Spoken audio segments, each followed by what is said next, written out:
ಏನು ಸಮುದ್ರದ ಪಕ್ಕದಲ್ಲಿ ಸಮಾಧಿಗಳಿಗೆ ರಾಷ್ಟ್ರ ನಾಯಕರು ರಾಜ್ಯ ನಾಯಕರಿಗೆ ಜಾಗಗಳು ಕೊಡ್ತೀರಿ, ಅಥವಾ ನಮ್ಮ ಡೆಲ್ಲಿಯಲ್ಲಿ ರಾಷ್ಟ್ರ ನಾಯಕರಿಗೆ ಜಾಗಗಳನ್ನು ಕೊಡ್ತೀರಿ. ಆದರೆ ಬಾಬಾ ಸಾಹೇಬರಿಗೆ ಅವ್ರಿಗೊಂದು ಸಮಾಧಿ ಮಾಡಲಿಕ್ಕೆ ಒಂದು ಜಾಗವನ್ನು ನೀವು ಕೊಡಲ್ಲ. 10-20 ಎಕರೆಗಳನ್ನ ಕೊಡ್ತೀರಿ ಒಬ್ಬೊಬ್ಬರಿಗೆ. ಆದರೆ ಬಾಬಾ ಸಾಹೇಬರಿಗೆ ಏನು ಕೊಟ್ಟಿದ್ದೀರಿ ನೀವು ಕೇಳಬೇಕು. ಯಾವುದನ್ನ ಬಾಬಾ ಸಾಹೇಬರು ಕೊಟ್ಟಿಲ್ಲ ದೇಶಕ್ಕೆ ಅಂತ ಹೇಳಿ ನಾನು ಉತ್ತರ ಕೊಡ್ತೇನೆ. ಆದರೆ ಬಾಬಾ ಸಾಹೇಬರಿಗೆ ನೀವೇನು ಕೊಟ್ಟಿದ್ದೀರಿ ಅನ್ನುವಂಥ ಮಾತನ್ನ ಮಾತಾಡಬೇಕಾಗ್ತದೆ. ನೀವು ಒಂದು ಏರ್ಪೋರ್ಟ್ಗೂ ನೀವು ಅದು ಮಾಡ್ಕೊಳ್ತೀರಿ, ಅಥವಾ ಇನ್ನೊಂದು ಯಾವುದೋ ಒಂದು ಬಸ್ ಸ್ಟ್ಯಾಂಡಿಗೆ ಮಾಡಿ. ಬಾಬಾ ಸಾಹೇಬ್ ನೀವೇನು ಕೊಟ್ಟಿದ್ದೀರಿ ರಾಜ್ಯದಲ್ಲಿ 75 ವರ್ಷ ನಂತರ? ಒಂದು ಸರಿಯಾದ ಒಂದು ಸ್ಮಾರಕ ಇಲ್ಲ ರೀ ಅವರ ಹೆಸರಲ್ಲಿ ಕರ್ನಾಟಕದಲ್ಲಿ.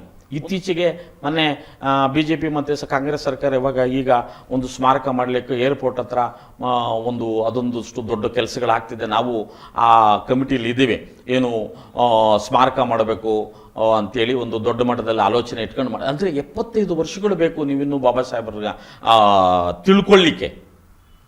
ಸೊ ನಾನು ಹೇಳಿದ್ದು ನಿಮಗೆ ಅರ್ಥ ಆಯಿತು. ಅಂದರೆ ಬಾಬಾ ಸಾಹೇಬರು ಪ್ರತಿಯೊಬ್ಬರಿಗೂ ಕೊಟ್ಟಿದ್ದಾರೆ, ಆದರೆ ನಾವೇನು ಕೊಟ್ಟಿದ್ದೀವಿ ಬಾಬಾ ಸಾಹೇಬರಿಗೆ ಅನ್ನುವಂಥದ್ದು ದೊಡ್ಡ ಮೂಲ ಪ್ರಶ್ನೆ ನಮ್ಮನ್ನು ಕಾಡ್ತಾ ಇದೆ.